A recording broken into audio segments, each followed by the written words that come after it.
Welcome to this video where we are going to talk about strings. String is a data type for text. So this is the third data type. The first one was integer and the second one was float for decimal point numbers. Integer was for whole numbers. And strings hold arbitrary text. And let's have a look at some examples here. We have here a so-called list of characters. Yeah? So we have 4 characters, A, B, B, A. And this is encapsulated with single quotes. Here's another example, 1 plus 2. This is not leading to 3 because it's interpreted as text, and text is not an equation. So we have also the single quotes encapsulated here. Here we have double quotes and capital letters. Both is possible. If you start with a double quote, you also need to end with a double quote to have it encapsulated either with single quote or with double quotes. This is another example. Here we have a longer text. There's also a space being used here between Perry and Roden. There's a question mark, there is an exclamation mark. All of this is possible. And like with every other data type, you can initialize a variable with a string as follows. So you have your arbitrary label, then the equal sign, and then you come up with your string.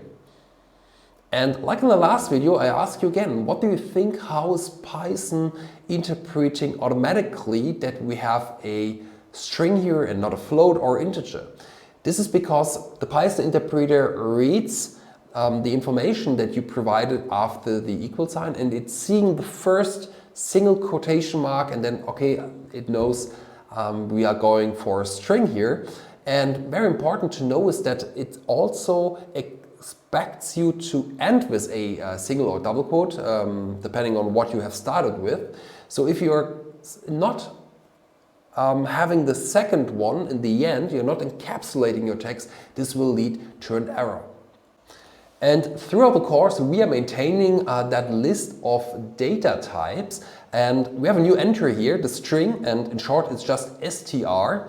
And this is an ordered list of characters. And the first question is, what is meant by ordered here? And this just means that the characters in your text can't not be changed in terms of order. So if you have ABC exclamation mark, changing the order would lead to something like exclamation mark BAC. And the next question is, what is a character? That's basically every field in such a text, like the A, the B, the C, the exclamation mark, everything that is a field in a string is actually called a character. So letters, numbers, and special characters.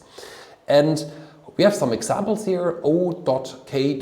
exclamation mark and double quotation marks. This is of course a string, but also in single quotations mark and just having characters.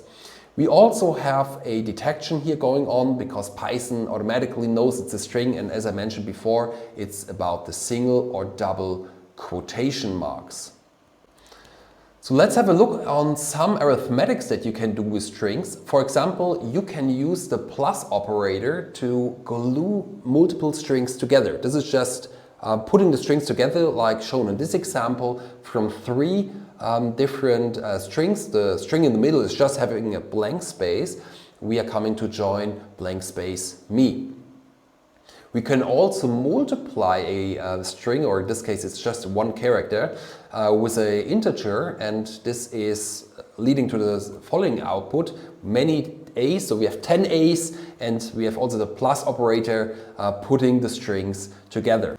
So let's jump into our Jupyter Notebook and play a little bit around with what we just learned. So we can have a string like this. So we come up with Perry, Roden, exclamation mark and question mark. We again need to encapsulate that with a single quotation mark. Let me try to forget this, and this will lead to an error. There is an end of line while scanning the string literal. So basically the Python interpreter read to the end and is looking for another string literal, aka a single quote in this case. So we need to provide that to have that string initialized. You can also come up with double quotation marks, but you can't mix them together, right? You can't have a double quotation mark with a single quotation mark. You also need to have a double quotation marks. So this is our string. Let us just do some arithmetics. We are coming up with a concatenation, having the plus here, and we just want to add some further exclamation marks and question marks like this, and the result is shown here. So we have our string arithmetics in place, having 12 times A plus 3 times B is indeed leading to the following output. So this is it for this video, and in the next video we are going to talk about built-in functions, so stay tuned.